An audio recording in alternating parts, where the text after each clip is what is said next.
Hello, folks. Good morning, good afternoon, good evening, wherever you are. This is Marc Gray, live from Normandy, France, and Andrea Sadegh, live from Vienna, Austria. You've probably, and this is the last show of the year, you've probably or not heard of the following names in the mind control programs and child abuse affairs: Arizona Wilder, Kathy O'Brien, Kelly Sullivan, Fritz Springmeier, Jimmy Savile, in England, Svali, John Todd, Cisco Wheeler. And in the showbiz, recently you've heard of Corey Feldman and Elijah Wood. Miley Cyrus and Lady Gaga talks about PTSD recently, and of course Marilyn Monroe, a vintage classic. And believe it or not, the king of pop himself, Michael Jackson. In the midst of several breaking stories from the US, Europe, Norway, and everywhere, major child trafficking and abuse affairs, trauma-based mind control, and mass satanic rituals on children, like the Pizzagate affair case in the US involving the Clintons, John Podesta, so much for ET disclosure, right? Marina Abramovich, and even involving cannibalism, former British youth players testified about the pedophile ring operated in pro football in the UK. The Millennium Report last summer in 2016 involved the largest pedophile ring in history, 70,000 members, heads of state, etc., etc. What has become of it? France has officially become a dictatorship recently after Manuel Valls passed a law on December 5th, stating that the High Justice Court, known as Breaking Court, is now under government jurisdiction, which means there's no more separation of powers and independence of justice. Not that there had been much of any before. Tonight, we'll discover the world of the occult, secret societies, Freemasonry and black magic, law enforcement, politics, secret intelligence agencies and services, show business and media, demon and Satan worshippers, and are closely connected. They're covering and protecting each other, no matter their ideology, race, origins, or religion. Religions are highly ranked in the child abuse hierarchy on this planet, actually. So tonight, I'm pleased to welcome Andrea Sadegh, live from Austria. Hi, Andrea. How are you? Hello, Marc. I'm fine. How are you? I'm great. I'm great. This is a very dramatic topic tonight, but we're going to try to do our best to disclose everything you've experienced and gone through. I know that your son Lucky has been heavily used for human experimentation in terms of trauma-based mind control. Yeah. And what can you tell us about it? You founded and you've led a network against torture on toddlers and children since 2013. 2014, right? Well, I came into this topic when my son was 2.5 years old, coming back from visits from his studies. And he told me the most horrific things, but he didn't tell me the things. He showed me into flashbacks, meaning horrible, horrible pains. He was crying, shouting, going through again and again of these crimes. And within these scenes or happenings, I found out much about the system of the crime. Mm-hmm. And he was talking about waterboarding. He was talking about dissociation, meaning leaving the body. He was showing me how he was hit, how he was trained, that he has to laugh when he was beaten. He had to be on his knees. He had to do some kind of ritualistic movements. It was horrible, and all his pains, his sufferings, his tears. And I was so unlucky. I'm not convinced. He was able to show me perpetrators by chance. He recognized them, and he was able to name them. And partly he was afraid, he was shocked, he was crying, but partly he even was fainting when he saw them. So I soon had a picture that these are not just pedophiles as we saw them before. I saw that these are psychologists, physicians, psychiatrists, high-ranked people in our society, and partly of them I knew personally, so I knew that they're quite clever. And I soon found out that they have done something on a systematic basis, you know. So I tried to, over courts, I tried to have him examined in detail because I knew that the only way to prove all of his sufferings is to would put him into an MRI scan or a CT scan, or have him examined via nuclear medical examination in great detail. And of course, they refused everything. And in these days, I had no clue about satanic ritual abuse. I had no idea that trauma-based mind control would exist. But what I did, I wrote down line by line, as my son Lucky told me everything. Partly I made audio tapes and brought it into court. Short story, I passed the psychiatrical exam without no problems. 3 weeks later, they took him away because the Child Protection Center claimed he would be insane. Ignoring the exam, and then they just went on programming on him. And again, 6 months later, I finally found the terms satanic ritual abuse and trauma-based mind control. And for this reason, I decided to inform others, to inform psychiatrists, parents, nursery teachers, people working in the social field, that they can recognize the symptoms of toddlers and children, because it's quite difficult. You really have to look at the symptoms, and you have to listen what they're telling you. So trauma-based mind control was founded then. Okay, so you've been the only Austrian woman mother who has been fighting and taken your case to court, right? No, there are many court cases, but they are avoiding the catchphrase. Meaning, if you say, my child has had to suffer satanic ritual abuse, they are just writing the child would have been abused. So actually, someone, I don't know who has time for that. If we would look closely to the child abuse cases, we soon would find thousands over thousands satanic ritual abuse cases, and then for the next step, trauma-based mind control cases. So it's all covered up by the term child abuse. Okay, but it's more than regular, just simple child abuse. It's really satanic ritual abuse. It's a torture. Yeah. It's crucifixion. You even told me about. Yeah, yeah. And tell us about the dissociation phenomenon that they're triggering in the kid. What is this all about? I mean, their main aim via torture is to get a dissociated child, so and a broken child. The mind should get broken, so they have many parts of the mind which they can program.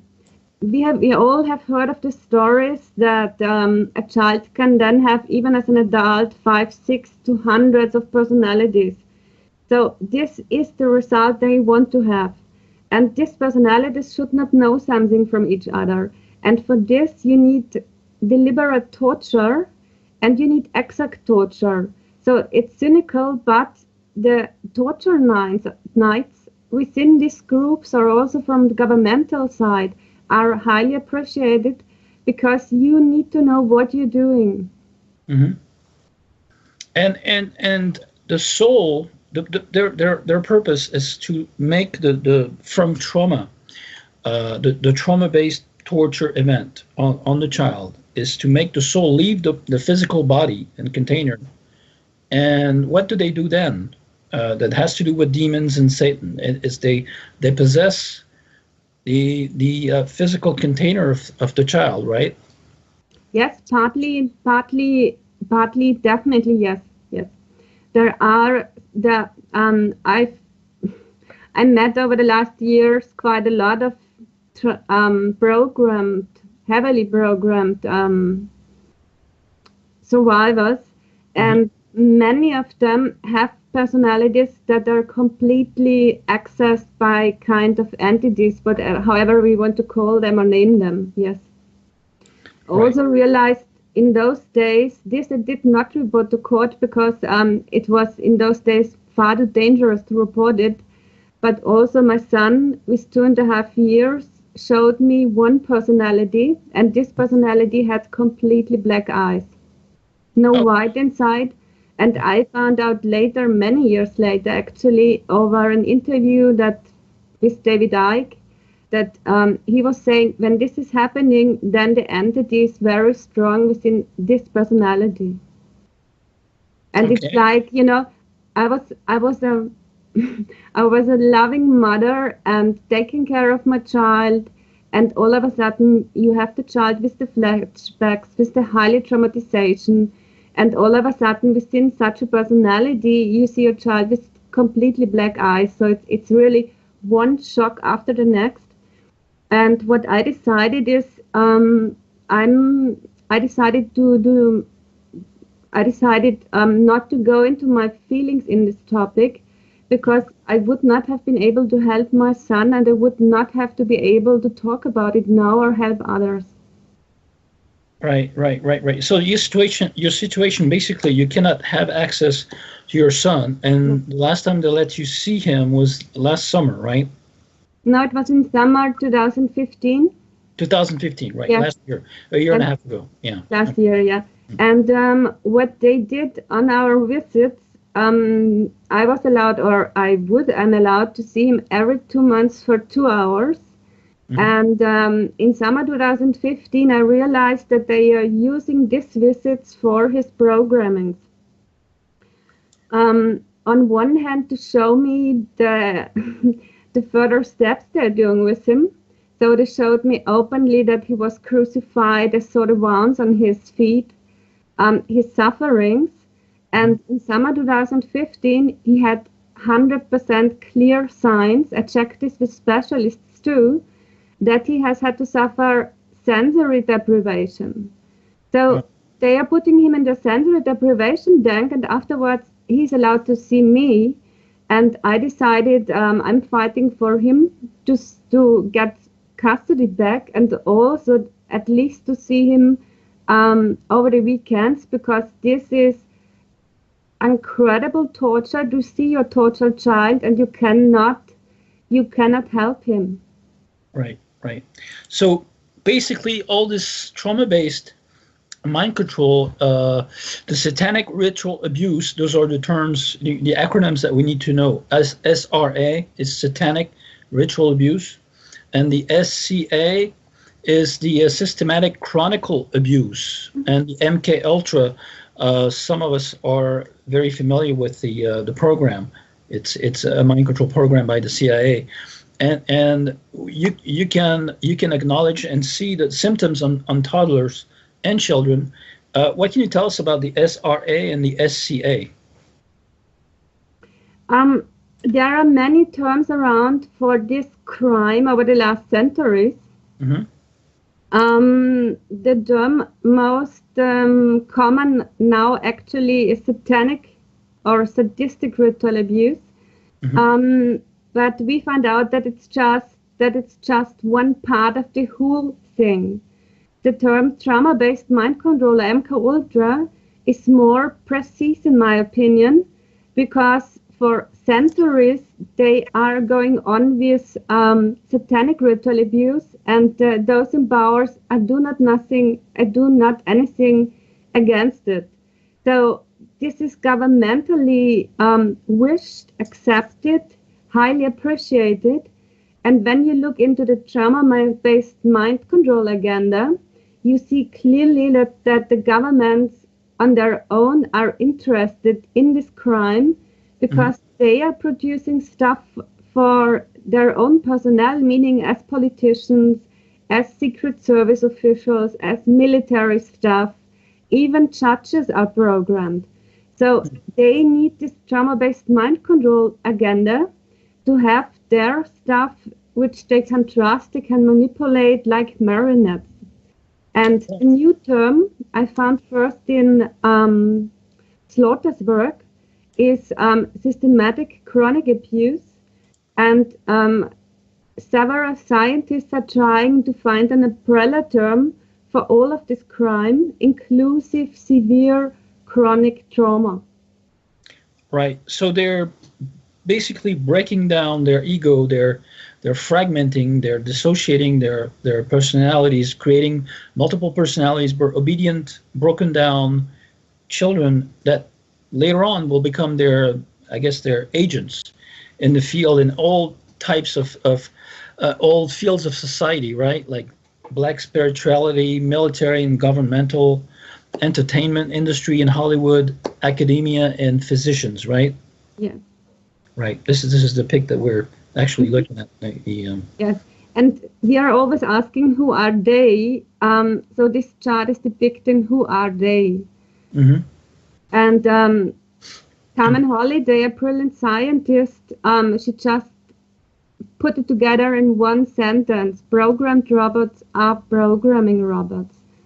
Right. Yeah. So they're duplicating, replicating what they're victims of. Right. They've been mind control, and they're duplicating, replicating what they've experienced. It's just like the father who was abused as a child and who's going to abuse his own children, right? Yes. Yes. Mm-hmm. Yeah. Yeah, that's terrible. It's all trauma based. It's what trauma is the most, I guess, the most reminiscent, or the most, the most. How would I say it? I'm looking for my words here. It's one of the trauma is one of the emotional states, the most remaining in the minds, the consciousness of the people, right? Yeah. Throughout lives, the various lives and incarnations, and that's why they've been using trauma to control people, basically. But there's mass mind control, but this is like on an individual basis. There are many children around the world that have been triggering some major cases and affairs. Let's see if we can see the pic number 3. The slide 3, where you see a few famous cases, right? The Vogue model, and we see Deborah. Oh. Yes, these are cases that were uncovered actually, but right. Nearly all the children are still in the hands of the perpetrator. So the German cases of Aaron, for example, he's still in the hands of perpetrator. My son is still in the hands of the perpetrator. Okay. Kian is still in the hands of perpetrators. So there are dramatical stories behind them. Kian, for example, was taken from his mother exactly after birth. So they were then using him for satanic ritual abuse, as it seems. And the evidence is very clear. And still he is in the hands of a kind of foster family, and his mom is refused actually to see him. Right. Right. And also, let's see, there's more famous children that have become very famous as adults. Yeah. I mean, I wanted to, because we are always told sexual, or we learned from mainstream media or in school or from wherever, sexual abuse would happen in lower social, how's it called? In lower social classes, they would abuse their children, and this is one of the biggest lies, because all the children who are born in Freemasonic families, military families, even families out of the monarchies, are going through programs like trauma-based mind control programs. So I put into pictures where it's quite obvious. Of course, we know Barack Obama. Then we have the current president, soon to be replaced. Yes, 1 month, when the president there who is there for 1 month. Right. Yeah, and for example, Suri Cruz is a child who is for sure going through these programs. She shows every sign that a child could have depicting on kind of pictures or short videos about her. Next one, no one the the adopted daughter from Sir Bob Geldof. No one was talking Gilbert. about her signs, you know. I mean, it's incredible what happened in this family, but there are rumors that he was killing his ex-wife and her new husband, and then adopting the child. So within a satanic family belonging to the OTO, Ordo Templis Orientis, it's incredible that this child was left in this with this father, with this adoption father. Then we know, since Machiavelli, Il Principe, we know that the monarchs are programming their children. They are drilled. They should not have any feelings. They should just function as marionettes. So of course, also the British line is concerned of that crime. And it's not just a crime that is done in lower social classes that it's claimed, or on drug addicts, or on orphans. Even they should not suffer. But we have to face that it's done in the elite families. We have so many reports about the Rothschild families. The offsprings of them are talking about the torture, the rapes they had to suffer. Right. So we have to face the reality that actually that those in power, our elite, went through such programs. Well, you call them elite. I call them psychopaths, but it's a psychopathic elite. To be like that, you know. Right. So I don't want to blame the victims, but we have to realize that they are victims too. I don't like what they're doing. I don't like that they're just doing the same with children, but they have suffered because they are adults. They should stop, of course. But they went through these programs, so they are very dependent on the system that is feeding them. Right. Because without their families, without their Freemasonic, how's it called, groups, they're nothing. In my opinion, they would find it hard even to find the way to the next bus station on their own, you know. They're so dependent. Right. Let's try to talk about the various steps of programming. How does this programming along? Is this there's this American artist and survivor Lynn Shermer, who depicted the steps of programming in 9 steps. Mm-hmm. Can you tell us about it? It starts as a baby in the mother's womb. That's insane. Tell us about it. Yeah. The torture of the babies already starts in the mother's womb. Why? They need, in general, as a kind of recipe, and they need mothers who are able to dissociate or are dissociated. I use exactly both terms because I have the ability to dissociate, and I always felt it as a gift, you know, not as a burden.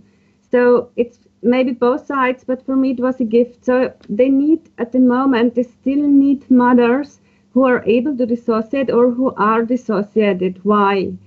In the mother's womb, the baby should learn this ability because they need it later for the torture. Because if a child is not able to dissociate quickly, it just would die. And we know that they're losing over hundreds of children worldwide in thousands because they are not quickly enough out of their body. So of course they are dying because of the torture.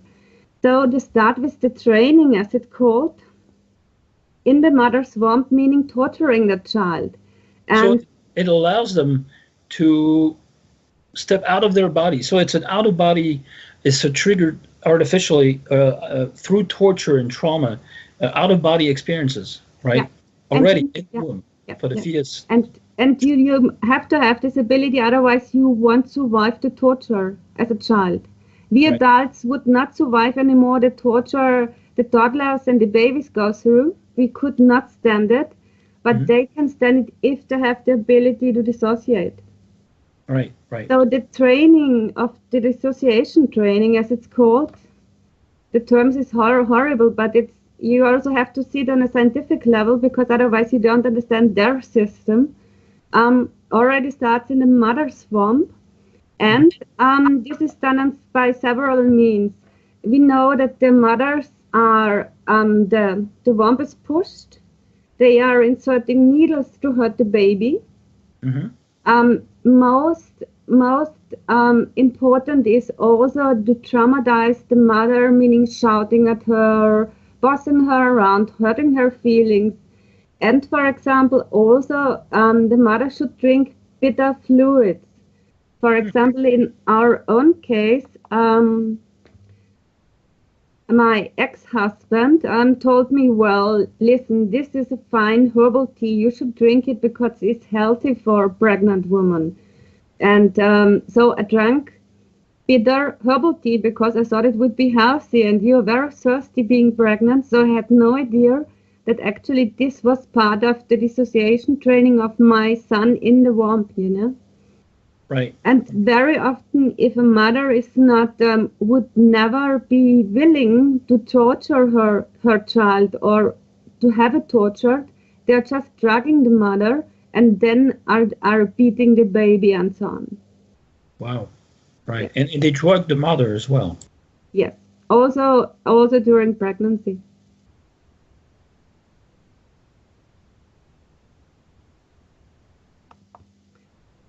And Let's see the so after the baby is being I guess dissociated inside the mother's womb, and the mother is also mistreated and traumatized.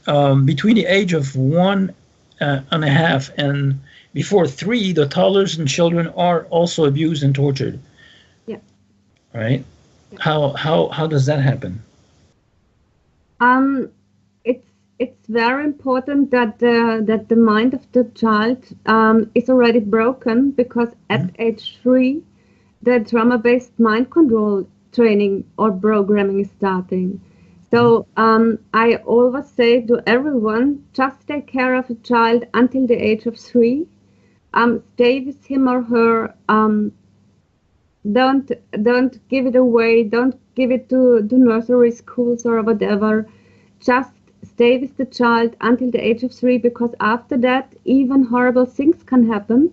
But trauma-based mind control training will be quite hard. It's nearly impossible to do. So they do several kinds of abuse.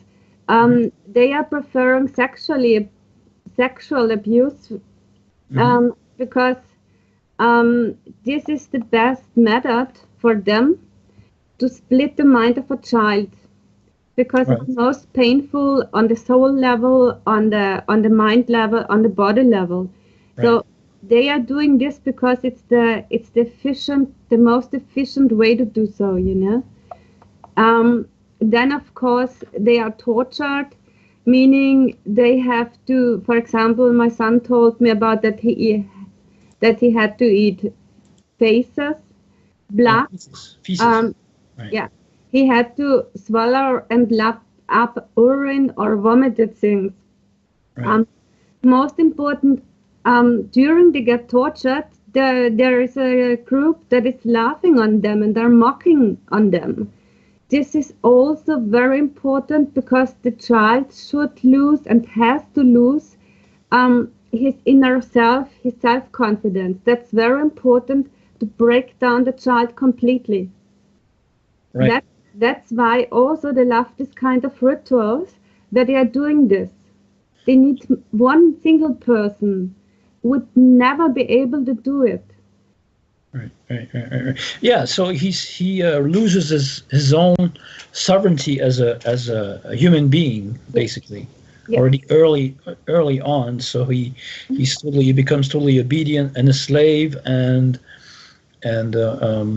yeah, that's totally sick. It's actually it's related to the hazing going on in maybe sports clubs or sporting teams or in high school, and in some Yeah. schools where they do some hazing. Yeah. It's the same type of ceremony, except that it doesn't go so far. Maybe sometimes it does go this far, but Yeah. It's the same mechanism, and it's very painful, especially for the soul. right. Every kind of betrayal or being mocked in groups or just being treated so unfairly, no one is helping. It's heartbreaking just to listen. So this makes the children very open for manipulation and further programming, and that's why they love it. That's why they are accepting all these rituals, because within these rituals, this is done there. And this was exactly also described without having scientific literature about that in those days by my son, then 2.5 years old. Wow. Yeah. Okay. So he has split personalities from this. How did this happen concretely? Because his father, who is not his father, right? You're saying he was not his father. He was put in marriage with you in order to watch over the pregnancy and take him every Friday afternoon to go to do rituals on him and so forth. Every Saturday, yes, yeah. Okay, every Saturday, right. Is there a specific why was it Saturday? Is there a specific meaning to it, an occult meaning maybe, or no? No, in those days I still was in maternity leave, and he was working, so it was fair to. I wanted to have a nice patchwork family. I wished to have a big family with many children. Right. Nevertheless, we divorced. In those days, I had no clue what was planned.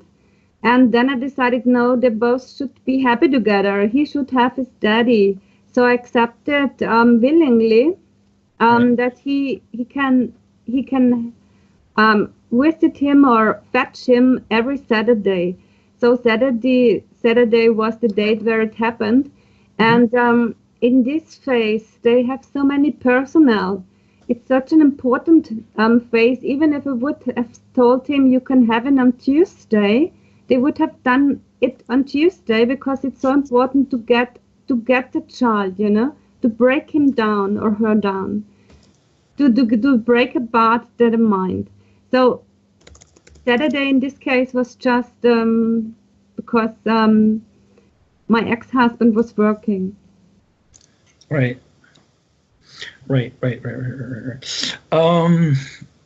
Yeah, I guess we're getting a weird question in French that doesn't mean anything. Okay. There are many French trolls out there, I can tell you. I can attest to that. We're trying to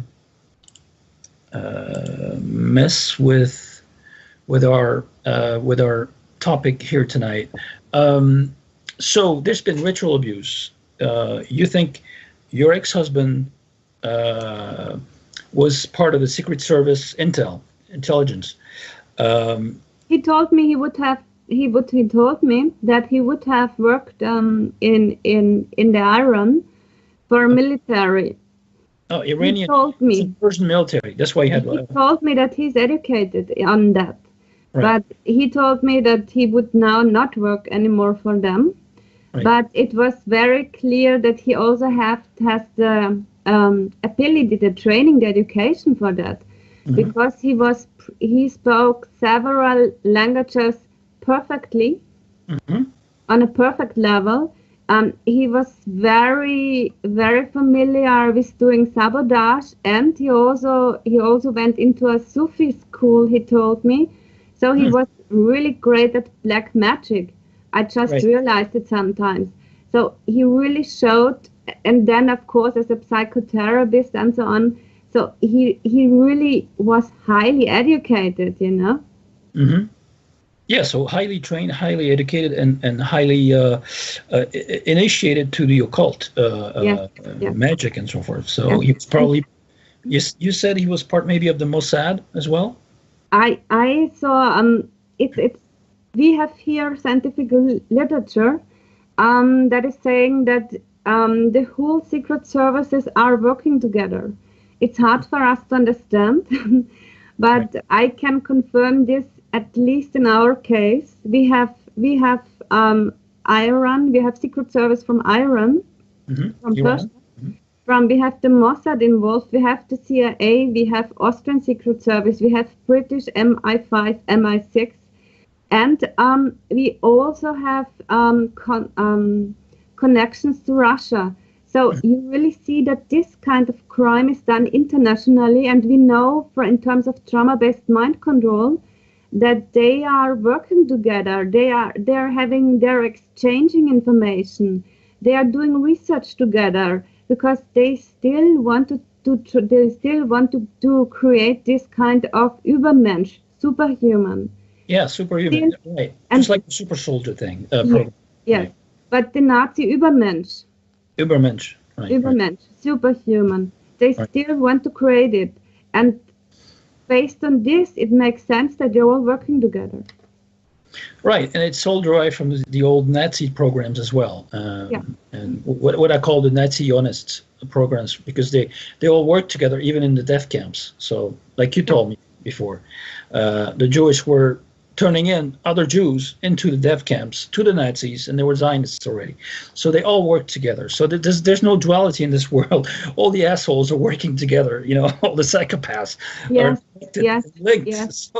So there's no duality. Yes, and it's like in Inquisition times, you know, the good ones are slaughtered, and then the rest gets the power, and the ones who in silence, they are allowed to survive. You know, it's very simple trick used for centuries, and now they really perfected it. And Right. even during the Nazi times, before they killed so many Jews, you know, they got rid of their own population, meaning many Austrians, many Germans were brought into psychiatric hospitals, were brought into concentration camps. They did also research on them, but and even, of course, main target group were the Jews, and to go on with their human experimentations. But even there, we got to know at the moment that even Jewish physicians from underground were working together with the Nazis doing programming. Yeah, of course. Yeah. And also nowadays, we hear from Israel that the state, the government, is stealing children, doing programming on them. So it's really done in every single culture, in every religion, in every religious group, and we have to stop thinking these are the good ones, these are the bad ones. We have the good and the bad ones as our neighbors, you know? No, there's just a cast of predators somewhere at the top of the pyramid, and they're programming children who are programming other children, and it goes on forever, except that there are so many new children with psychic abilities and newer abilities that have been activated that they're not going to be able to keep up. So that's my optimistic point of view, you know. So, but in the meantime, this has to stop. So, what were the first signs that made you notice the situation with Luki, and at what age? With two, well, around 2 years, when he was 2 years old, after a few visits, he got ill. Serious ill, high fever, no doctor, no physician could tell me what he has. And it was like as if he was dying, you know. He was, but he was not able to tell me in those days because he regressed with the ability to talk, of course, you know, within this trauma. And then actually, like overnight, after 4 months, he was then 2 years and 2 months old. He pretended to be happy. There really was this personality ready that was smiling all the time, you know.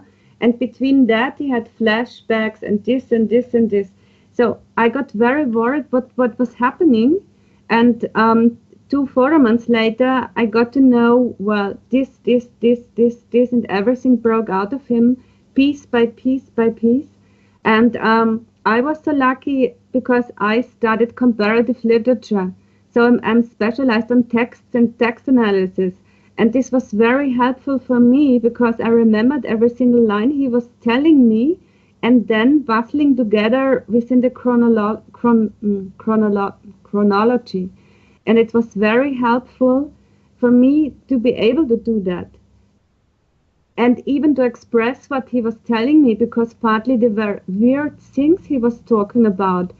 He was telling that, or within a flashbacks, he told me that he would have tortured with a toilet brush, you know. So you have the problem of getting told weird things, and on the same time you think, oh my God, that can't be, but you see a tortured child within a flashbacks, and you have no doubt that it's happening, you know. Right. So, yeah, I know, and so basically, you told us about his connections to various intel agencies. It seems to bother some viewers or listeners about the connection to the Mossad. You know, I don't know. Maybe there are some Mossad agents watching us, or some Zionists out there. I don't care. Well, hello, and it's not a religion. You know, it's just a psychopath ideology, just like Nazism. It's the same thing. And also those programs that you said maybe your family was derived from, maybe your mother was manufactured or conceived in a Nazi programs during the war, right? Yeah.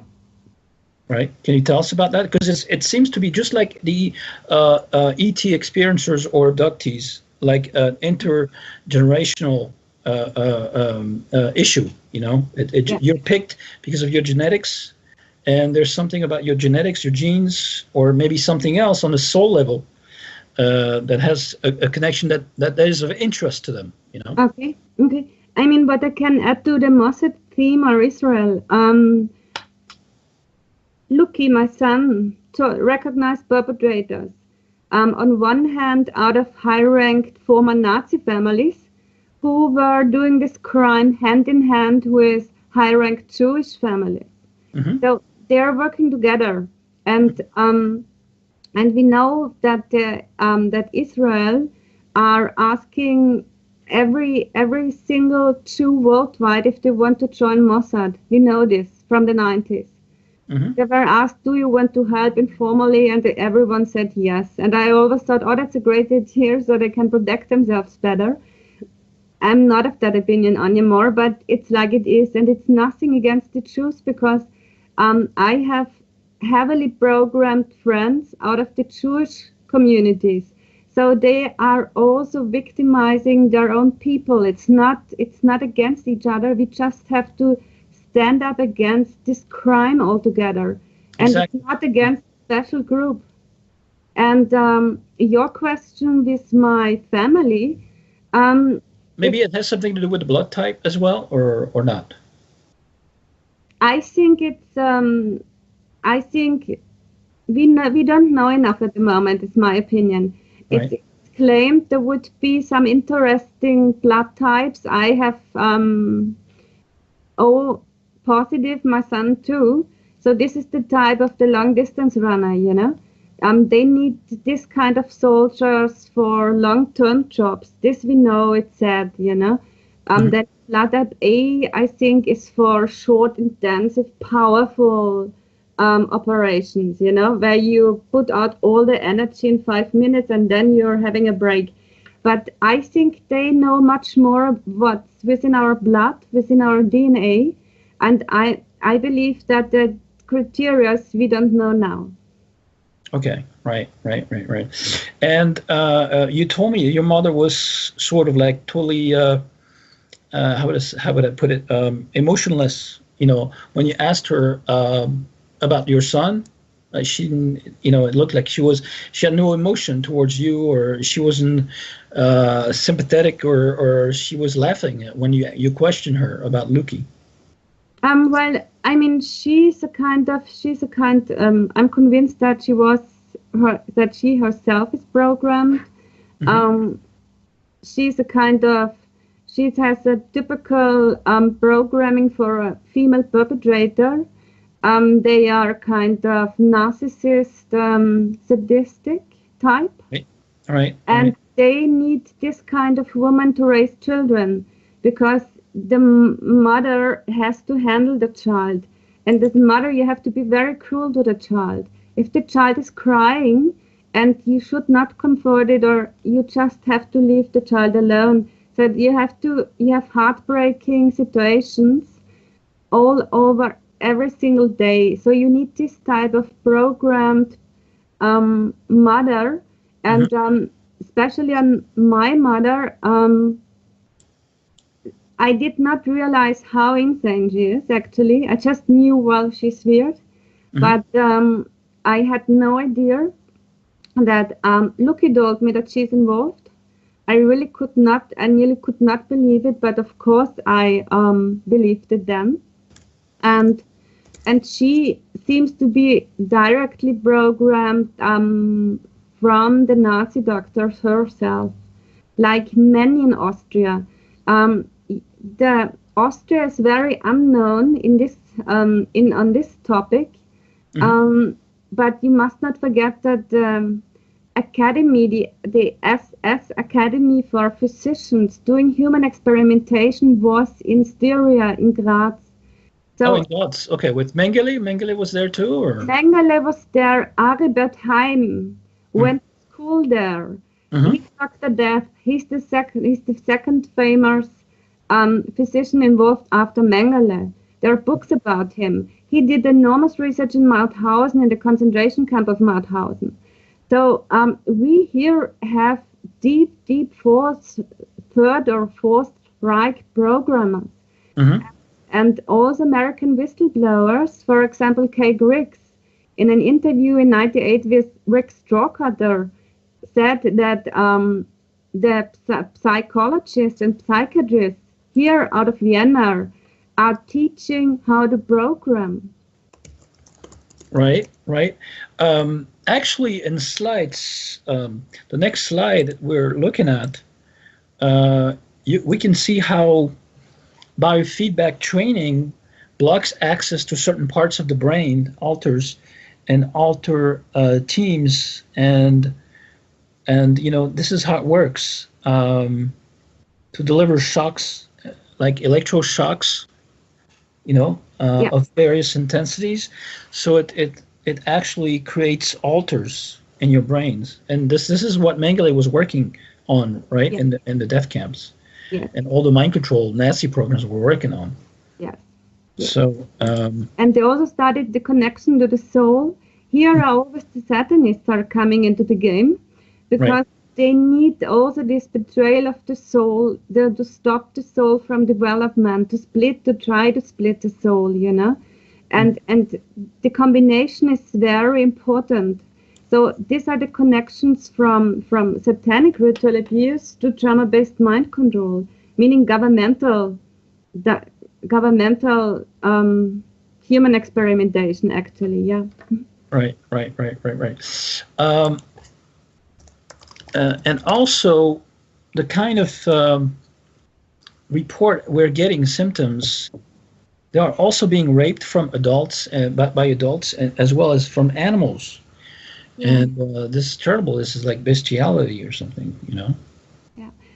I did research on that topic because my son Lucky, before he loved dogs, and after that he got panic from them, Hmm. just seeing a dog. And I interviewed some survivors about that topic who have lots of memories, and they were so kind to tell me that it's done quite often Hmm. because it's so hurting.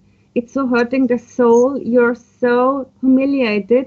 It's Hmm. such a because a kind of different being, meaning a dog has its fur, and you feel it on your skin, and it hurts so much, and the others are laughing, not helping. And of course, you must not forget just imagine then the child lives in a family who has dogs. The child will be triggered just seeing the dogs. The child will always function because of the dogs, because of the fear. And they love such triggers. So that the German Schäferhund, I mean, it's bestial, but it's bestial, brilliant intelligence, no? Right. And also, what they do to dissociate the children and toddlers from their physical container and bodies, and they lock them in basements, cages, coffins, boxes, water tanks, etc. And in the dark for a long period of time. We've had an affair like this, a few affairs that came out, actually. Wasn't that in Austria that it came out? I think, right? A young lady who was locked in the basement for years, I think. Yes, this is Natascha Kampusch, and she's a classical cover-up. She's a classical trauma-based mind control case. Right.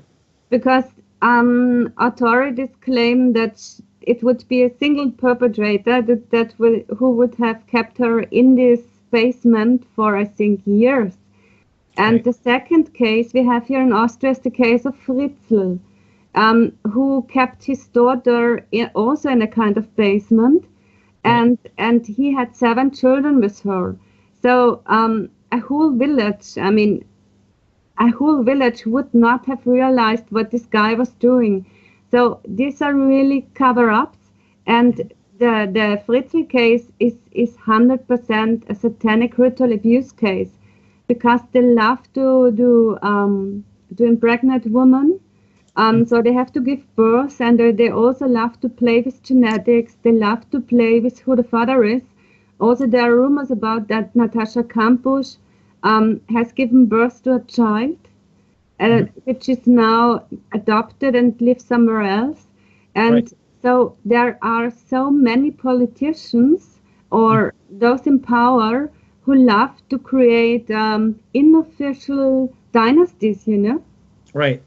Yeah, we're going to talk about those rings and those circles and of power and the perpetrators in a few minutes. We're going to just finish with the symptoms on the toddlers and children.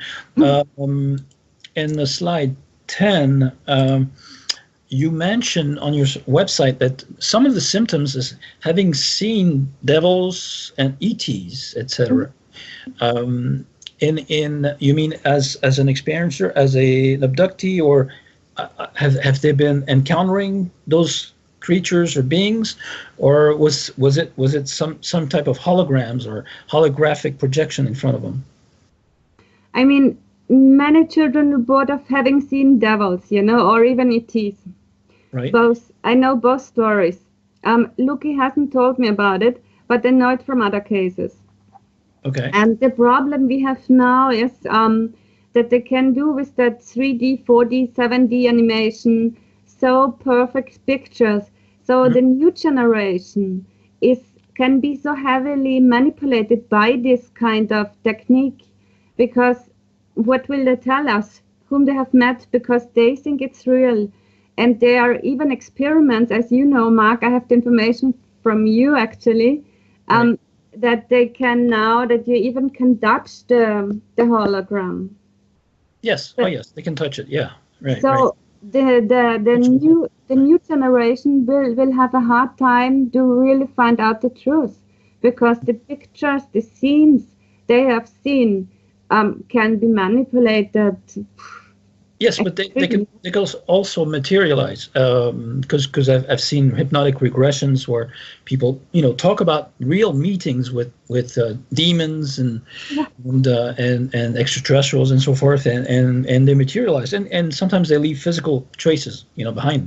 So and before for the past 20 years there's been holograms, but prior to that, for the few hundred thousands of years that this has been going on, trauma-based mind control on children, since antiquity, since the Sumerians, since ancient Egypt, and we'll talk about the ancient language that you heard from your child yourself when he was a kid, when he was a toddler, and there was no officially no hologram, even though we may be living in a total illusion, a holographic illusion ourselves. But in what the material world that we're connected with and that we're dealing with is concerned, there seems to be also material, physical encounters, not only holograms or hallucinations or synthetic telepathy. Talking about ancient languages, what can you tell us about the ancient language you heard Luki speak? And how old was he? He was 4 to 5 months in those days. He was not talking in German in those days. Right. But all of a sudden he started to talk to me in smiling at me. He had the energy of young man in his 20s then, and talked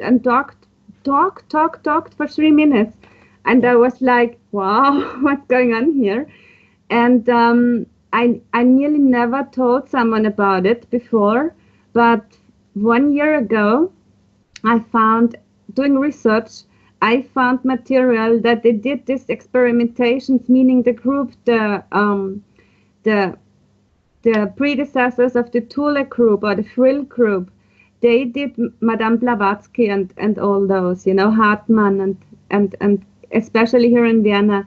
And they did experiments with babies, with newborn babies and smallest toddlers. And they also reported that the children or the babies would start to talk in different languages. So it's scientifically proved. And before I did not dare to talk about, because,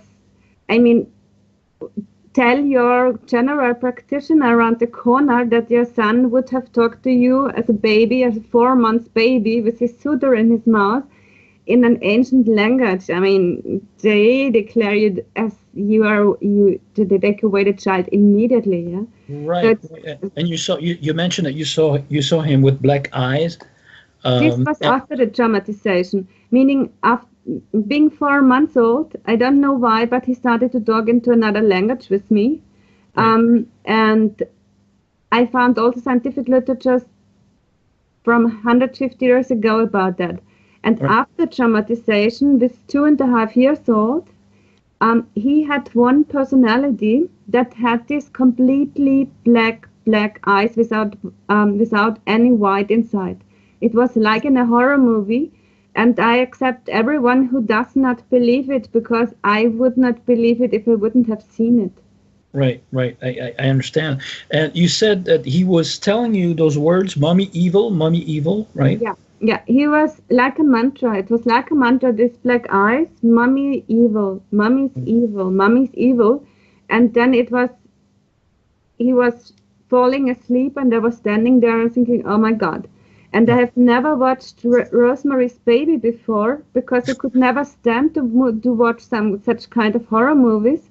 But right. Afterwards, after they took him away, I had to see it, and the energy was very similar to that movie.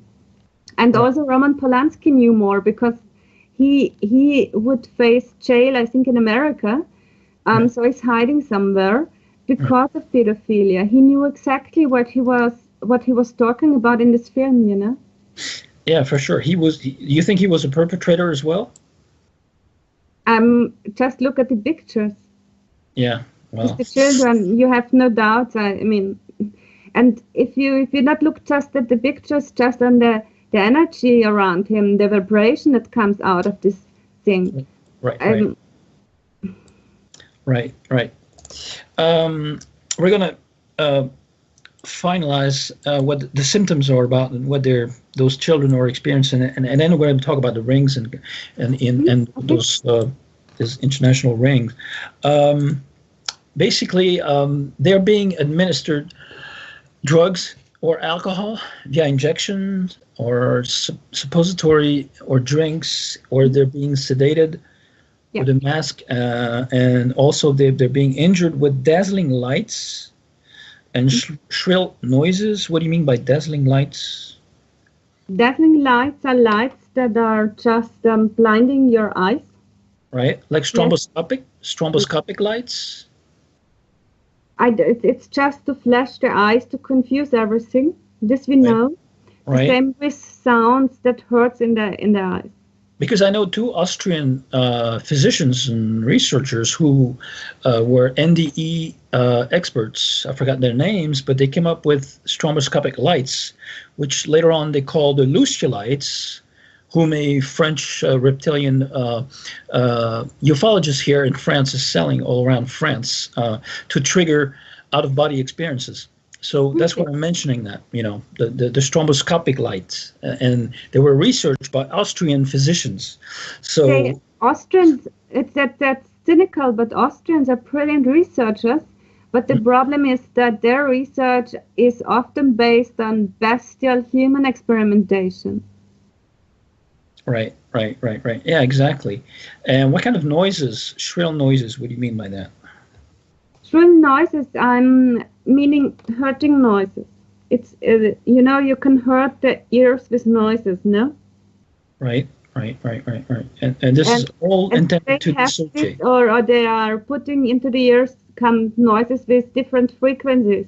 They're even working on programming with the frequencies. Right. Maybe you're tortured and someone is trying to put the whole situation into a frequency that is can acoustically be repeated. So whenever you listen to this frequency, you're triggered, you're shocked, your unconsciousness is in that situation, even if you have no memories. Right. So it's all about trauma and shock. You worked on a statistics, or you came up with the statistics out of like 100 children that have been programmed. What happens next? You've worked on that.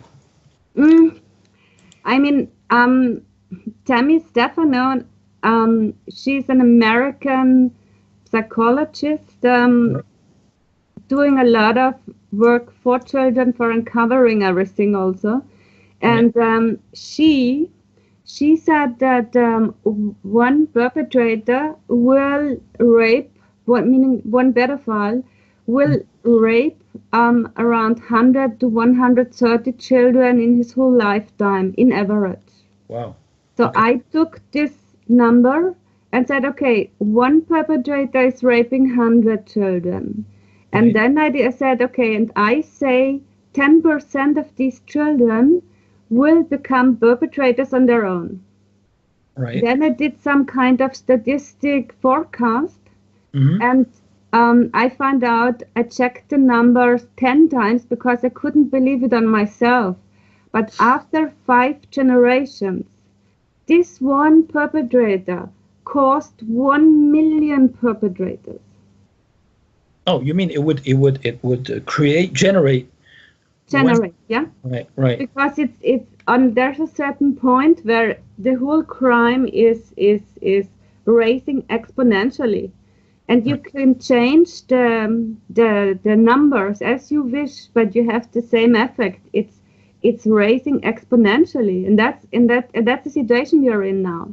Right. Everywhere the children rings, pedophilia as it's called, open trauma-based mind controlling governments.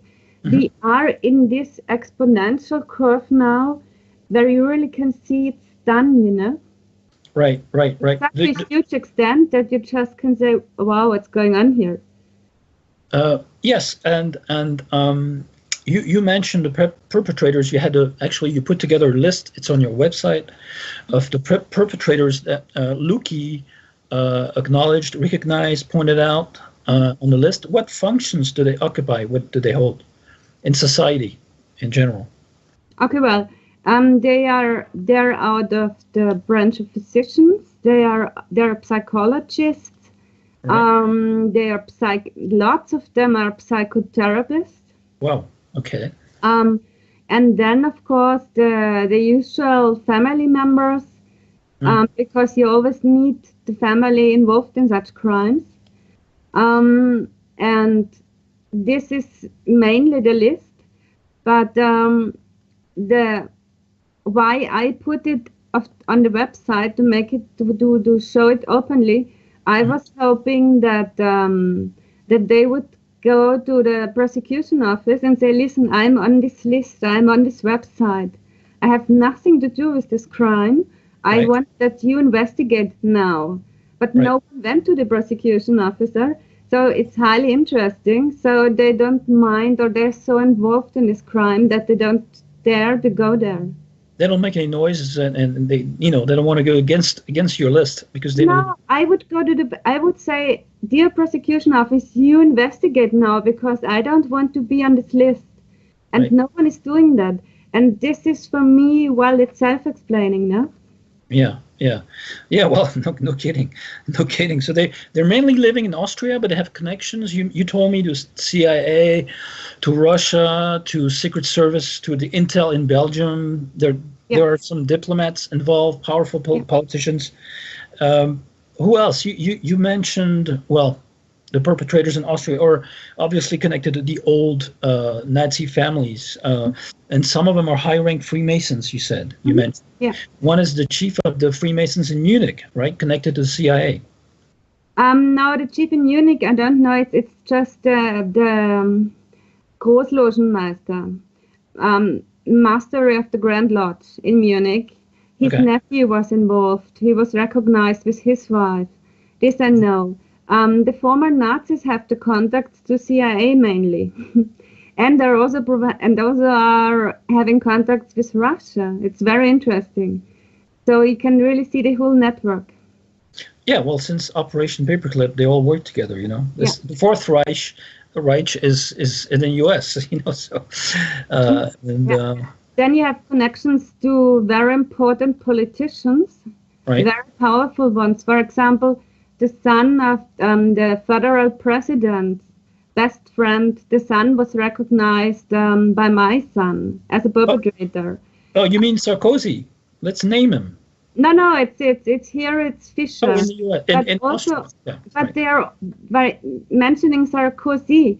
They are all connected via the Grand Lodge in France, via the Chevaliers and the French Legion. Okay, not the Grand Orient, but the other one. Okay, well, yeah, they're all connected, and you mentioned something about the former president's son, right? In France. Yes, and part of the group also seem to have connections to the president's son. So it's like a party of the elite. The programmed children of the elite are enjoying the programmed children or torturing children on their own. Right. So they're just repeating what they have suffered on their own. Right.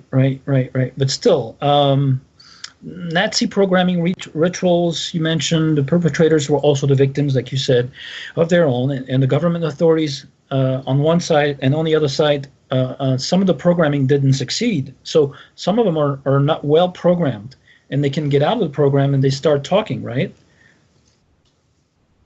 Right? They could talk, of course, yeah, but they don't want, actually. Okay, so it's just a mafia, blackmail, pressure, they're being threatened as usual, but there's so much money involved, you said, and so much intel and secret intelligence, And you must not forget that even my son with 2.5 years told me that they filmed everything, everywhere where cameras, pictures taking, films were made. So if you torture a child, you get filmed. So you're forever in the hands of a kind of secret service, a secret government, shadow government, secret service, whoever is in possession of this film. Right. So they don't dare to speak, and this is a kind of strategic entanglement the secret services worldwide are doing, and the German secret service is specialized on that. The Nazis started with that on a grand scale. Right.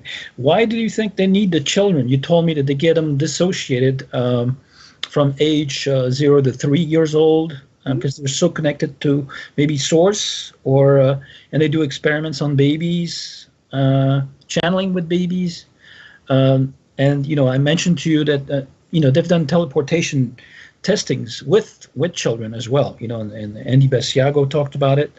The Montauk boys, yeah. The Montauk project, and so that this is why, basically, right? Because the soul and the body of the child can be dissociated easily, and you control it from early on. It's just like Carl Jung and Freud uh, used to say, right? You control the childhood, and you control the whole being for life, basically. Yeah. Right. I mean, after the age of 3, it's nearly impossible to split the personality of a child in this way. You can injure the child, you can torture the child, you can hurt the child, of course, but they need the broken mind of the child before the age of 3, because afterwards it's not breaking the way they want. They cannot use or heavily use these broken parts. They need exact parts, they need big parts, and they want to program into one person at least 5 to 6 personalities, even much more, but at least 5 active personalities. Right. And that's the reason. Yeah, and they also look for children with special abilities, you told me, right? Yeah. Like Luki, at 1.5-year-old, he knew his ABC, right? He was able to read his first words and recognize the letters, right? Mm-hmm. Yeah. I mean, this comes also from Aleister Crowley. He said intelligent boys, blonde, fostered, meaning beloved. These boys would give the most energy. So this comes also from this satanic corner, Right. Yeah, it's also, yeah. And what I found out, very important, it was very hard to understand from my son. He always told me he had to promise something. And I was wondering what he had to promise and what would be the trouble on that, Because and time after time after time, he told me, and I found it in the scientific literature. That's very important. That's the most important piece of it. He had to overtake the burdens of the perpetrator, meaning their karmic guilt was handed over to him. The karmic guilt. Yes. And I saw him, I saw parts of the perpetrators, and they were all of a sudden released, happy, relaxed, before they were like, And my son it was so heavy on his shoulders or in his soul. And also in scientific literature it's mentioned that they are handing over all these burdens. They're doing a lot of contracts with the children. Mm-hmm. You will allow me to go into your system and fetch out energy, or you hand over energy, or whatever. And I think this is also the main motivation for many of them taking part in such rituals. Right. And it's also discussed in a Hollywood movie. Right. The compendium of it's about Dr. Parnassus. I will look it up later, because they also mention this kind of energetic transfer quite openly. So let's go back to their motivations and what their goals and objectives are. They're looking for. You told me they were looking for children with special abilities. Okay, the group behind him knew perfectly who he was, right?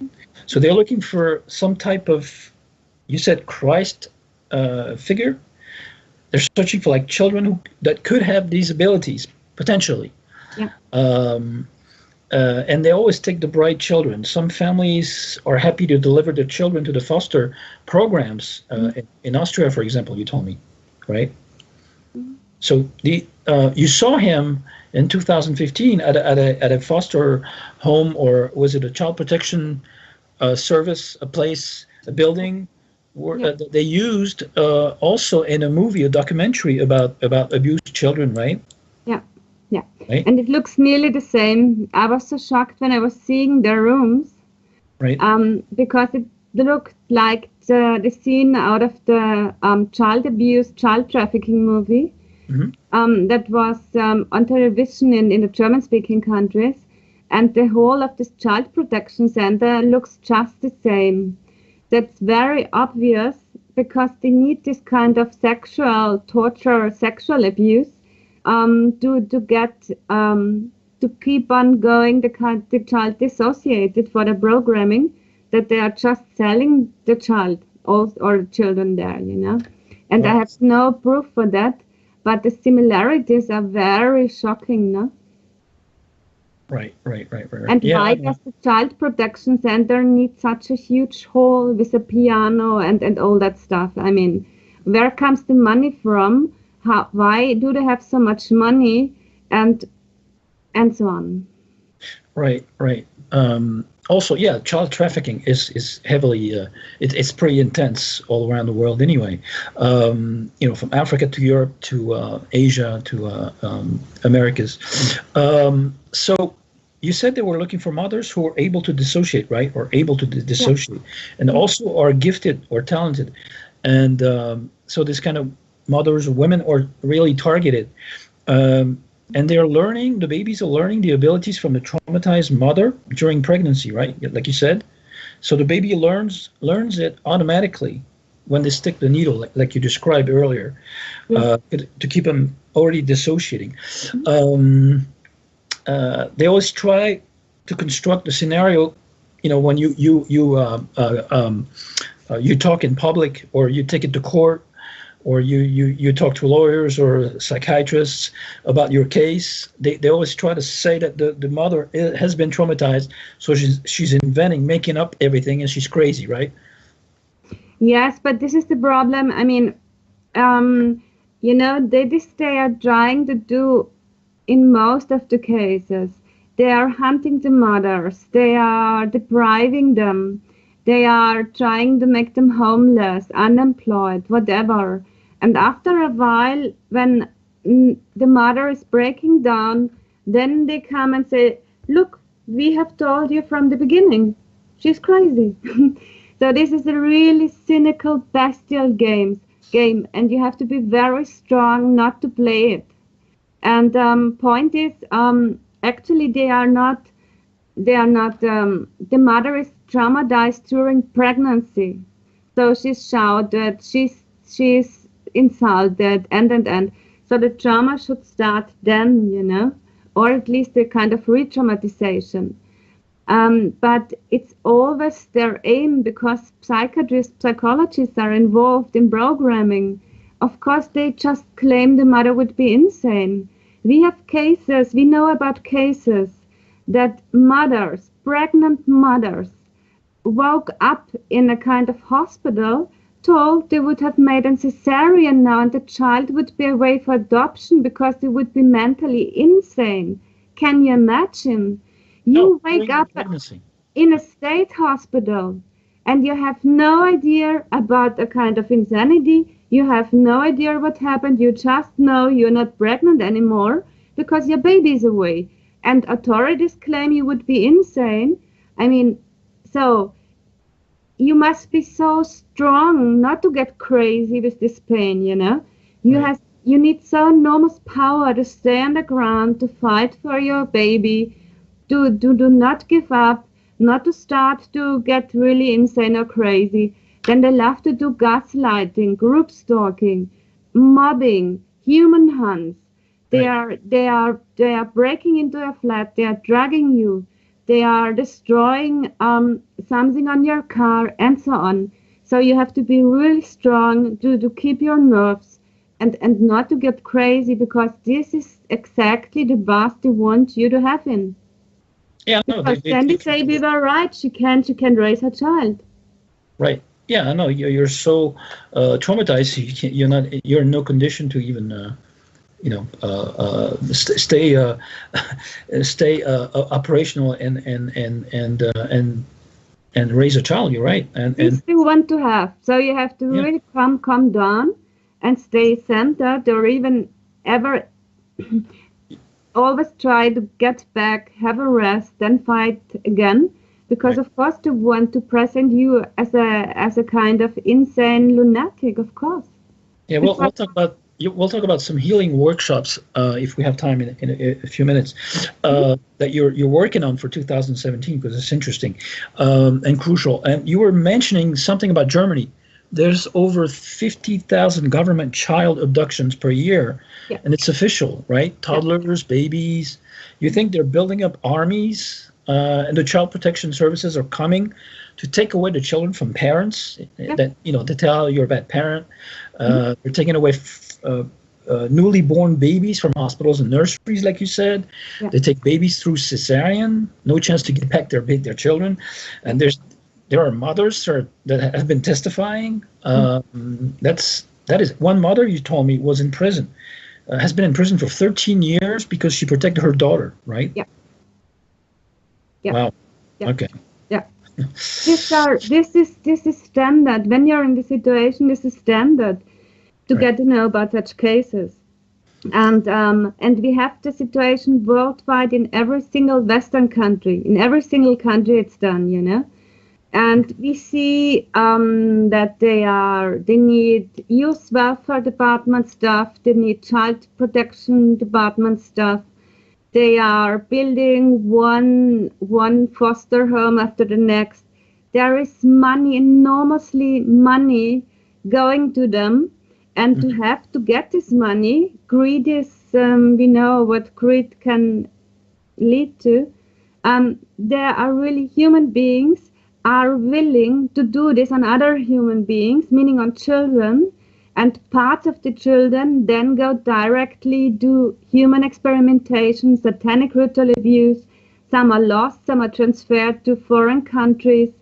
And they don't mind. They don't mind, even if they don't mind. For them, it's just a business, and they don't mind to do this on children. Then we have this pharmaceutical experiments too on them, and everyone is getting so much money, and they can't resist or are too silly, I have no idea, or too cruel or whatever, but they are just following this agenda. And we have these figures from Norway down to Italy, so it's done in every single country. The problem is that as a parent, even daddies are concerned. As a parent, you're so broken, you're so shocked. You must have the ability to talk, you must have the ability to write. Without this ability, you must be very strong to do that. So without this ability, no one will listen to you. And many say, no, I will lose this game, so I give up the child.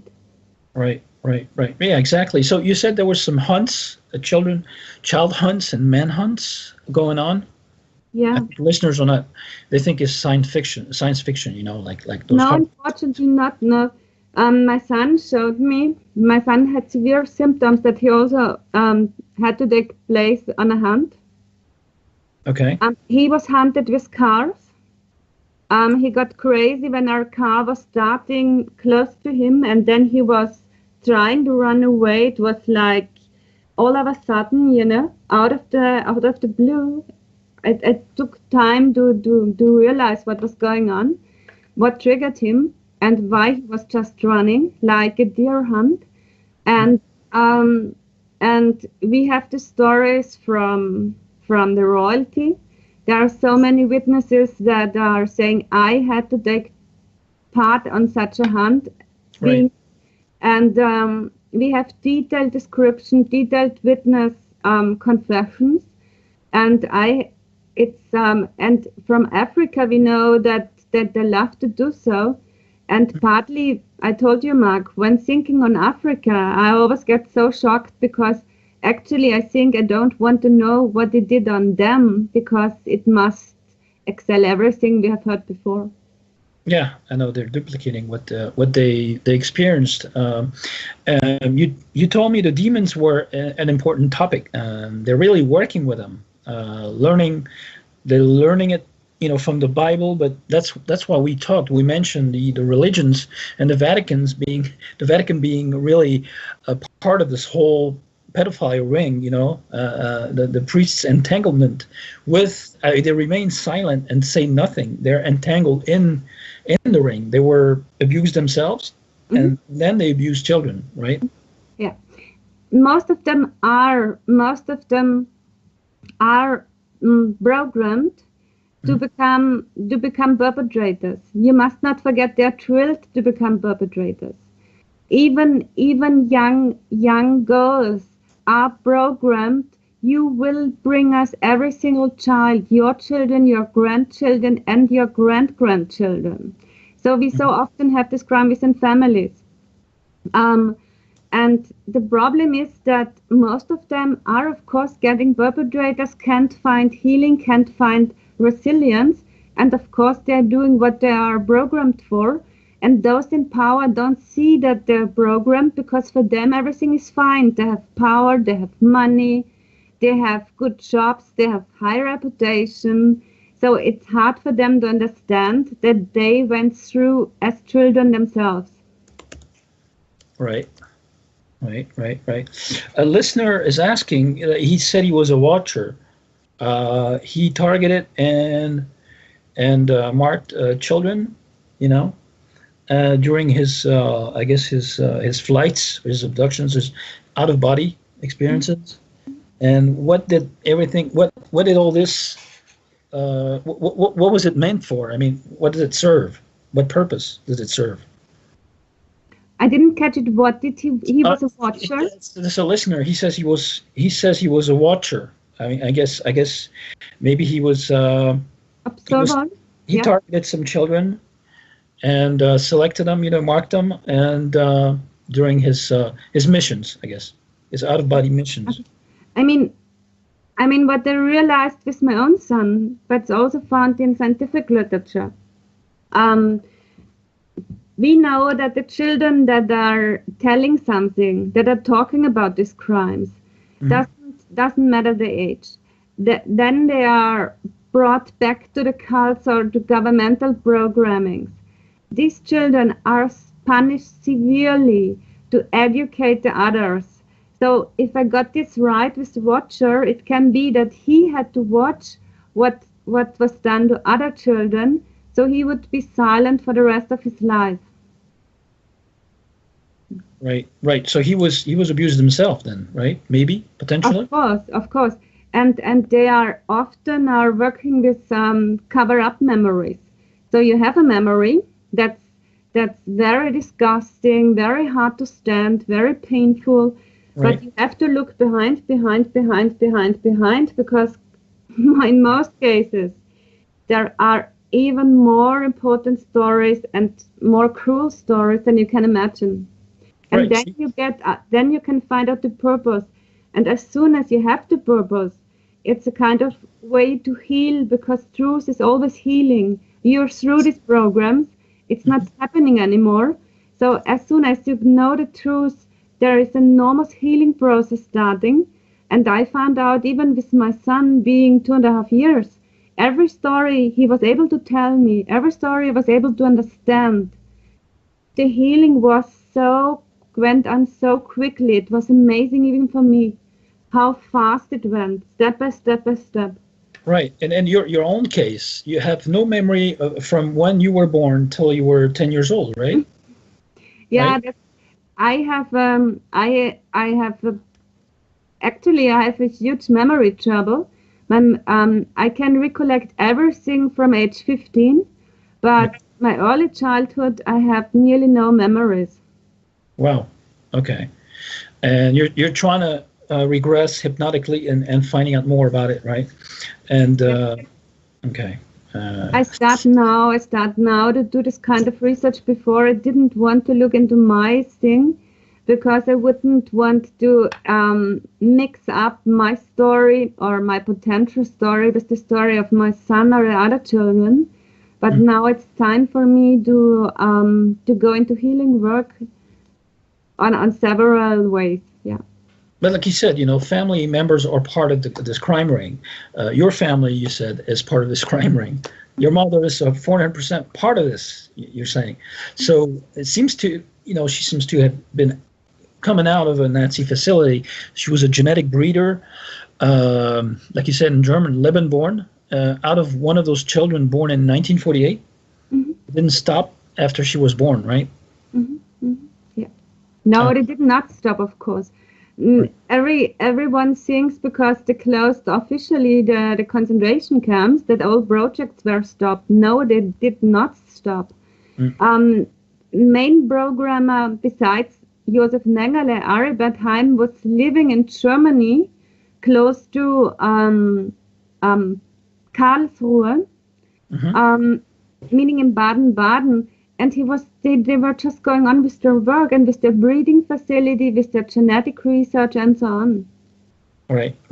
Tell us the case of this lady in Strasbourg that is from Estonia, who's also an abused person, an abused child that now is defending the perpetrators, right? Yes, it's very interesting. After you go a long way at courts in your own country, meaning in Austria, in France, in Italy, in Norway, from wherever, then there is you don't have many possibilities left. So at the end of the day, you are at the human rights courts in Strasbourg, of course, Strasbourg, France. We're gonna name her, right? Julia Lafranc. Yes, and she's from Estonia, and she's at the court of Strasbourg, and her father worked partially for the Russian Secret Service. Yeah, and so I wrote them, and I got the letter. No, everything was done well. The Austrian Republic decided brilliantly right, and then I was doing research about her, and then I found out that her father was working for Russian Secret Service as a psychiatrist. I looked pictures of her. She's 100% German-based mind control programmed, and she got the title of being a Chevalier of the French Legion with the age of 30. So that's not possible because the rules of the Legion say you have to serve for, I think, 15 or 20 years. Then you can get this title. No, out of Freemasonic families, you get them as soon as possible because they needed her in Strasbourg.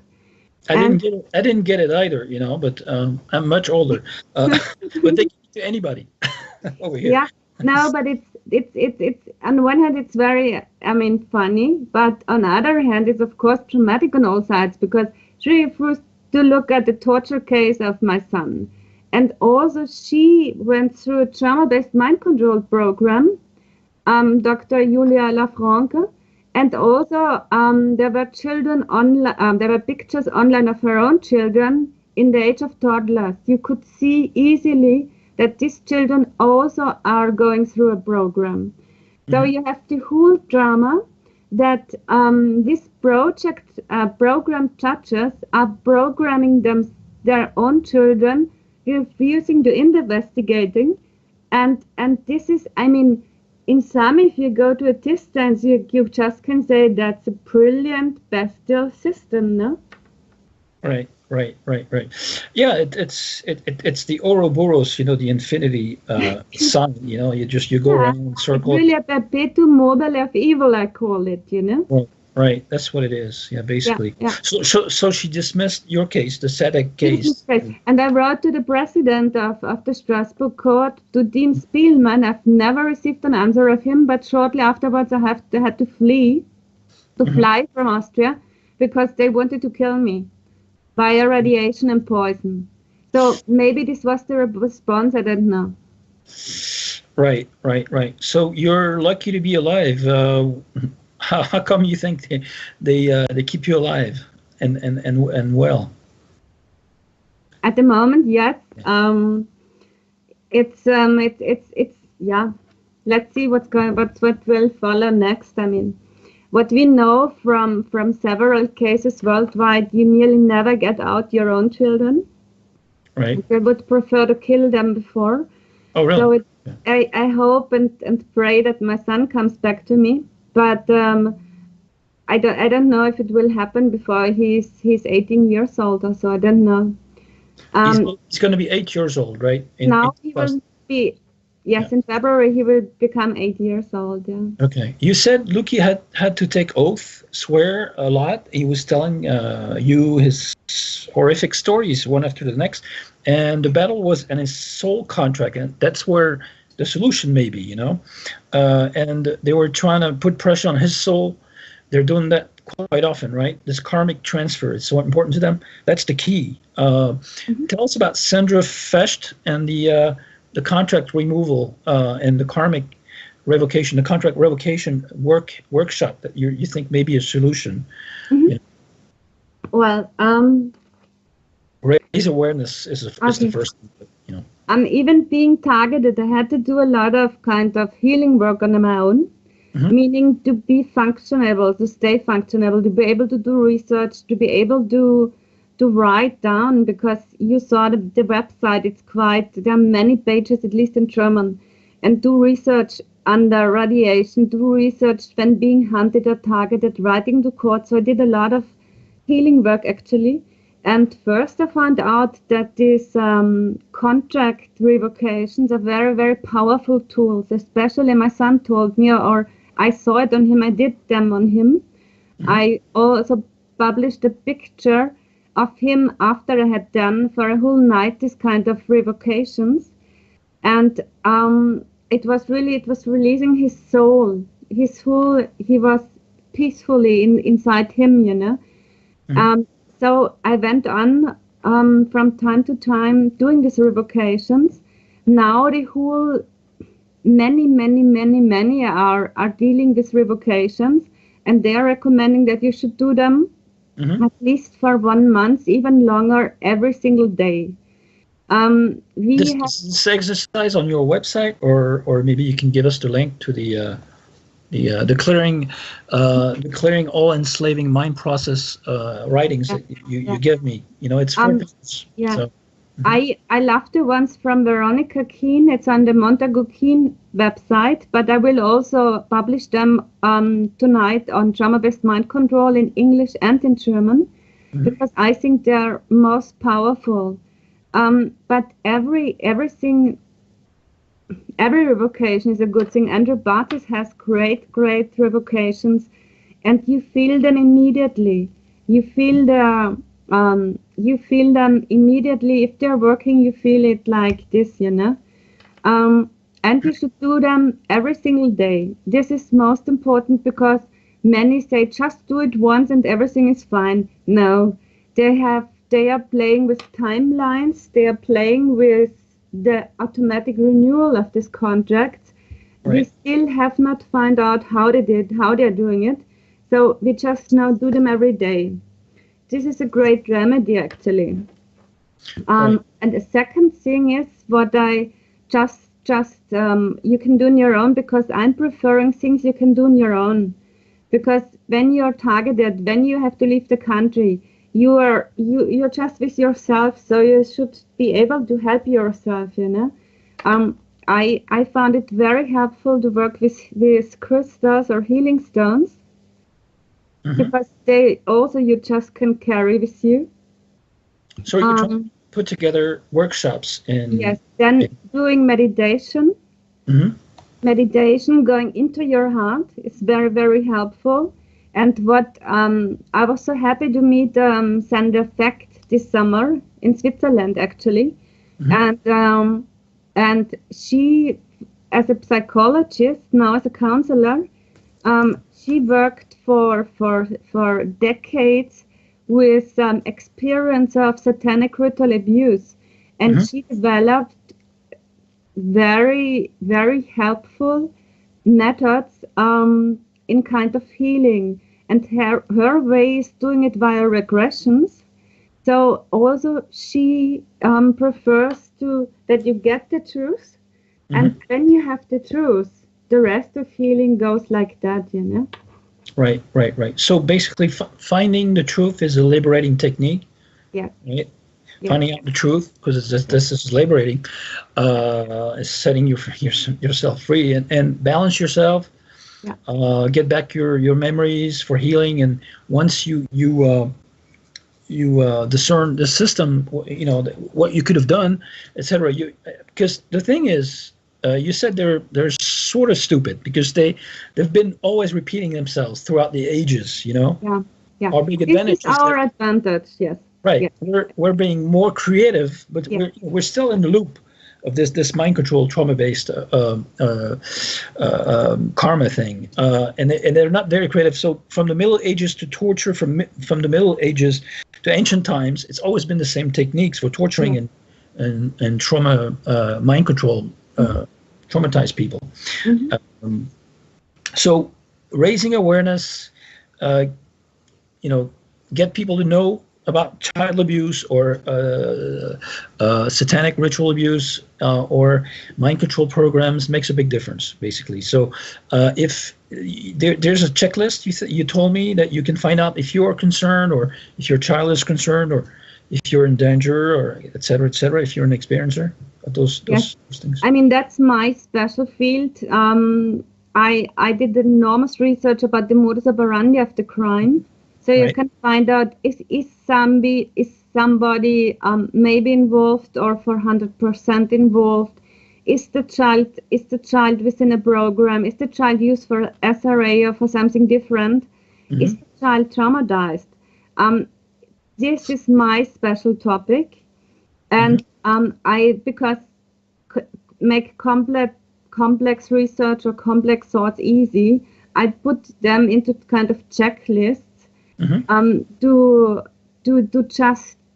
To have something in your hand easily and very quickly, to just have a checklist, yes or no, because otherwise you can't work, because it takes you, I think, half a year, 2 years until you see the whole modus operandi. So I love to work with this kind of informational checklist. Right. And Fritz Springmeier does some excellent work as well, right? Yeah. And also Ellen Lecter, you told me, she's a U.S. American psychologist, and she has a site called endritualabuse.org, right? Yes. And support groups can be helpful. Do you have any support groups in Austria? I had some support groups, but they were messed up by some Secret Service stuff or satanic groups. So I decided to join Misha's group, Misha Johnston's American-based support groups, and I'm translating there for the German-speaking ones. Because Misha, I interviewed her once. Yes. So she's in Las Vegas, Misha Johnston. Yes. And I'm translating twice a week. There's the official group on Thursday, but also on Sunday nights. And I'm translating there because if I would do the support groups, I just would spend my whole energy on them, And right. I need to do some research and some general awareness raising things here in the German-speaking countries, because in the German-speaking country, no one is talking about it, or nearly no one. So I decided to be Misha's assistant in translation. Right. And in your case, after you saw your son last time, well, you told me you're communicating telepathically with him from time to time, right? Since you haven't seen him since August 2015. Mm-hmm. After the last time you saw him, you took it to court. You took your case to court again, right? Yes. Okay. And what happened then? They just write me that there would be no initial suspicion. Right. In your case, Mrs. Sadegh, there is no initial suspicion. I get it in written.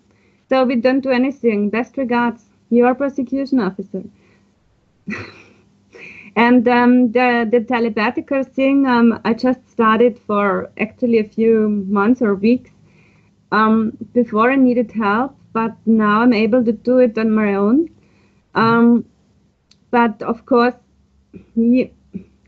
I would prefer to have him with me and ask him directly, Yeah, you told me that in your Sadegh file case, you had like about 10,000 pictures. And they like to sabotage you a lot. The Secret Service thing, the intel thing, they like anything, like your car, your printer, your heating is breaking down. And when you don't have much money, it's very hard to buy ink, for example, for the printer. And if you have had times, where I had nothing to eat, Mm-hmm. Yeah, there you go. And if you have to print out 400 pages, for example, to get the court to look at your file, and in Europe, you have no chance to find a job these days. And this summer, you said you sent about 300 job applications from Switzerland to Austria and all the German-speaking countries with no result. And basically, it's just like in the U.S., if you're on the blacklist, you can't find a job either. Same thing in France, actually. And what happened to you said you put your file. Your computer in a safe in a bank, right? Mm-hmm. Somewhere. Yeah. And after they took Lucky away, I just put the laptop and how's it called, an audio device, where I recorded enormously important meetings, I put into a bank safe. And after 3 or 4 days, I got nervous because I was thinking, Andrea, you're silly. If they're really from the Secret Services, they have access to it. So I ran into the bank and found my laptop completely deleted, and the audio tape. That's very interesting. Partly they deleted it and partly they changed it. And for the changes, I have witnesses. Wow. So, but the prosecution office, the corruption office, the highest courts in Austria, until now they are not interested because there would be no initial suspicion concerning the Sadegh case. So they just want to keep on going and covering it. Right. Yeah, so that's nuts. So when you have data, my recommendation, I mean, I was maybe also a bit clumsy, but I was more a mother in those days. I was not so fit in computers. I just had to relearn it again because you have other topics with children, but best thing is just to duplicate everything, bring it to thousands of friends, or even not much better publish everything, because it's hard for them. As soon as you have published this, it's much more hard for them to manipulate it. What can you tell us about the current state of Luki right now? He's in custody of officially the Child Protection Services, the government Child Protection Services, but in fact he's never there. He's in the hands of his perpetrators, right? I don't know. I'm not allowed to know. Oh, you're not allowed I'm not allowed to know. I'm not allowed to look in the files of the Sadegh case. I'm not allowed to see my son without supervision. And the supervision is there. I also told you, Marc, to destroy every beginning talking to him, just as a mother and son, not about this horrible topic. But they are just destroying. They are stopping you. They are shouting at the child. When the child has a flashback or even a kind of personality switch, they're looking the other way. They are just there to trigger the child. One of the supervisors of Luki, I'm convinced that she is a trauma-based mind control trainer. So they sent this trainer to the visits with me. So as soon as Luki is starting to tell something, she's immediately there to trigger him. So you always are surrounded with the Secret Service stuff. And I also asked authorities officially, how is my son? How is he in school? How is he physically, psychically, mentally, from soul state? What is he doing? What is he loving? No answer, nothing. But they're asking me to pay him alimony. Wow. That's total. That's 200% torture there. And 2 years ago, excuse me, that's maybe also important for the audience. Until 2 years ago, meaning until December 2014, my child was taken in early 2012.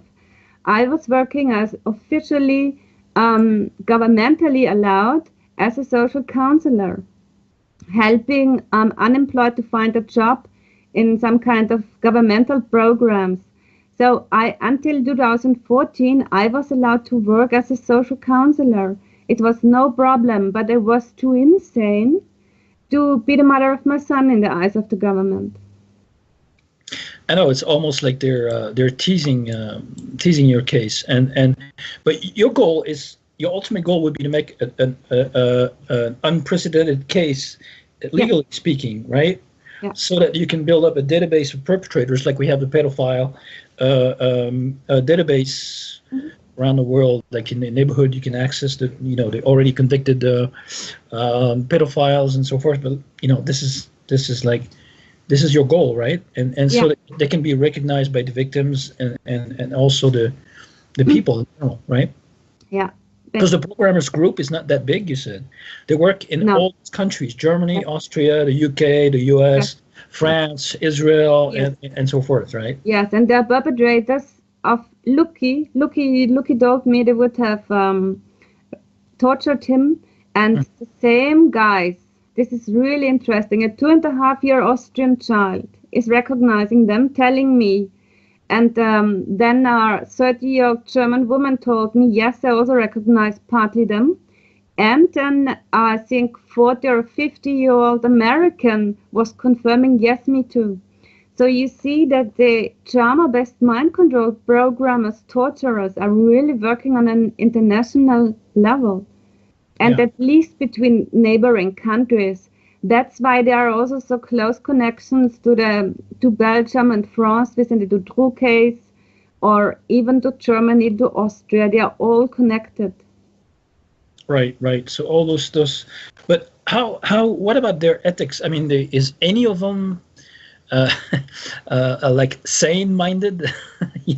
And all the old child abused perpetrators, or are they all under mind control, or is there any agent out there that is ethical enough or sane enough to work for the good side, the mothers who lost their child? I mean, I have the impression that the good ones are dismissed or killed easily. Right. And we have so many cases where policemen killed themselves, or it's claimed that they would have killed themselves. So they love to set examples to that everyone is frightened. And I have the feeling that all those in silence have to stand up against it worldwide and just protect the children in your surroundings, but also the others, because this group is really getting bigger and bigger. And worldwide, we are of the same opinion that at the moment, with these enormous child abductions from governmental side, they are creating armies out of these children. So we can have a guess why they are needing these armies. But if we don't stand up now, it will be much more difficult or nearly impossible, in my opinion, in 20 years, Right, but why do they need an army? Whereas in the meantime, with all those hyper-frequency weapons, mind control weapons, they're zombifying the population, the masses, worldwide, the ones that are experiencing all those hyper-frequency waves and microwaves and the scalar waves and all those HARP technologies and the Tesla technologies on mind control. And it's everywhere in the media, in your TV screen, in your cell phone, in all the technology, your computer. So why do they need to raise an army if everyone is zombified already? Because there's more and more awakening, and probably consciousness awakening among the newborn. More and more are just concerned, Marc. More and more families realize, oh my God, we're the next. Now we are concerned. So many are awaking by being concerned, and to hold them down, to go cover up the crime. In my opinion, it's needed to suppress them via police forces, via military forces, and that's my humble impression, that they need it for their own folks, actually. Right. But I don't know, maybe even for other reasons, but this is my impression. So the agents of them, who do you think is behind this occult ring and the shadow government that needs this energy extraction and all this mind control on the cattle that represents the newborn babies and the toddlers and the children that are gifted, actually, because they don't always target the most gifted, though, right? Some don't have to be more gifted than others, and they're targeted as well, right? I mean, every child is gifted and every child is brilliant, but I think sometimes the parents can see it, Right. Right. But nevertheless, the question, I mean, this is also what I'm doing intensive research, and we also talked about it, Marc. I'm always landing at the former Nazis in the Vatican, meaning the Fourth Reich agents. But I have no idea for whom they're working. Is this the top, or is there behind another group hiding? I have no idea. but these are the most important ones. I can see, I can realize. Werner von Braun, the Braun family, still is in action with their successors. These are the ones really they got visible. This is highest hierarchy. There are famous pictures of Werner von Braun besides Adolf Hitler, and Werner von Braun is the boss. You see it, you know. And then after a few years, you see the picture with Werner von Braun besides Kennedy. And again, Werner von Braun is the boss. It's so amazing from the body language, you know. So this is, and the Vatican with the Black Pope, this is what I realize, these are the highest hierarchies I can see. If there's behind some more hierarchies, I don't know. I've not found out, but I would love to know. Yeah, well, you know, we in hypnotic regressions, we've noticed a few testimonies. Now, you know, can we consider as in the first that there is real, 100% real, but there's so many common points and case figures between testimonies and hypnosis. Then we can tell that there's a low astral archonic connection with demons, devils, some Dracos, some reptilian species, and some greys. So there's also interdimensional beings being involved with it, and so there's a whole connection that is not human behind it, and that you're seeing that they're trying to make, they're trying to trigger possession among kids, you know, evil possessions, because even your own kid testified and said it was evil mummy. So, and you saw him with black eyes and talking ancient languages. So it's all about possession, but possession for whom? And this energy profits. Well, this energy is geared towards control, predation, and the top of the pyramid is always the same. This is the archonic powers that have taken over this matrix for hundreds of thousands of years. And the way to do it is raise awareness. To get beyond that is to raise awareness and get everyone connected that has, you know, come to the conclusions that we need to build a new society, and foundations need to be built up, you know, from the ground up, and not based on the corrupt elites. Well, elites or psychopaths that are ruling us. We have a few minutes left. Andrea, I'm going to give you the final word. What would you expect? What is your dream for 2017, for your case, for your own case, your own son and your own family and your own sanity, I would say, and health, you know. Well, okay. My dream is that I get Lucky back, meaning the full custody for him, and of course the how's it called? Yes, Lucky back. So I would immediately and officially, because I even asked court for this officially, I would then just leave officially with him Austria. And settle down in another country. Okay. This is my personal dream. I would prefer, you know, but being realistically, because it would be the first child that is given out of a trauma-based mind control program. I just hope that the awareness is rising, that people are facing what's going on there, because now we also face the situation that everyone is more intelligent than the next, you know. So it's good to have the self-confidence, but it's very important to also work hard and doing hard working research, because it's not coming by sitting and listening a few YouTube videos. Yeah, it's reading books, reading documents, going back to the origins, reading even the Book of Death from Old Egypt. So really doing profound research, at least that I'm talking now about trauma-based mind control. If there are many topics, you know. And the next thing is, I think it's we have to stop just to watch others uncovering. We have to help them. We have to stand next to them. We have to support them. because they are just, they're just killing them in the first row. So what's going on when we all are killed, Next generation can start at zero. Protect the knowledge. Save copies of interviews, save copies of websites, save copies of books even.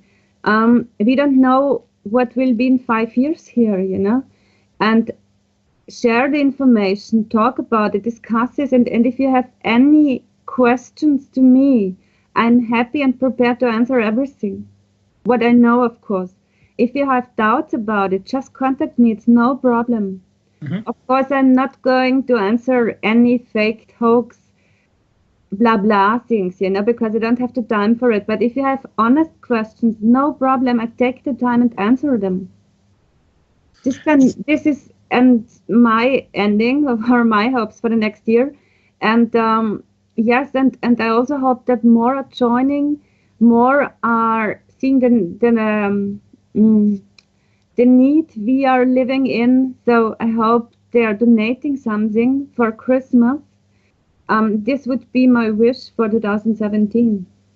Right. That would be a great Christmas gift and present for you and for the upcoming year. And also, all those cases are out there. Germany, the UK, America, France, Austria, and mothers need to talk and come forward and come out of the closet and not be scared to talk publicly about those cases. Instead of handing over your babies to those sadistic psychopaths, mm-hmm. so that they can extract demonic energies out of them, and also slow down our awakening, because by attacking and molesting children, they're trying to slow down our awakening as a species. That's what's going on, and those are the stakes for 2017, and everything revolves around the mind control, basically. So who controls the mind controls the whole planet and the whole species. So we're hoping for 2017 that the horizon will get brighter. And